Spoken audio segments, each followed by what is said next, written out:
Athena is a god you may have heard of, especially considering you're here. She is certainly my favourite Greek god and is an extraordinary character. We will, of course, get to cover her in the Theogony series, eventually.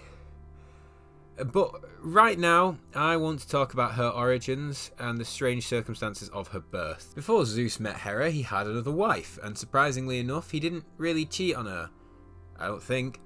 Her name was Metis. She was the Titan goddess of wisdom. Zeus lay with her and got her pregnant. But their grandparents, Gaia and Uranus, had other plans. A prophecy was told to Zeus by Gaia. Much like how Uranus was overthrown by his son Kronos and Kronos by Zeus, Zeus too was to be overthrown by his first two children. Zeus now knew that his children with Metis would overthrow him and take his place as supreme ruler. He couldn't have this. Metis had to go. And what went well for his dad must go well for him, right? So it's eating time.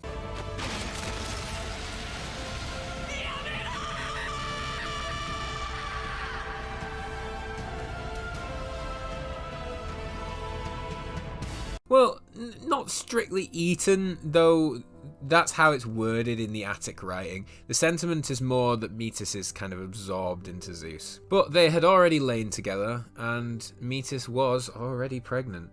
The baby grew in Zeus and grew and grew. Zeus then, of course, married Hera. The usual sort of day-to-day life ensued. Bang someone else, don't bang your wife, bang someone else. One day, he woke up with the most absolutely mind-splitting headache ever. And it was so goddamn, pun intended, so goddamn awful that one day he could take no more.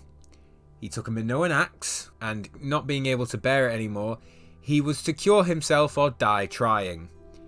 He then proceeded to drive the axe deep into his skull and split his head wide open.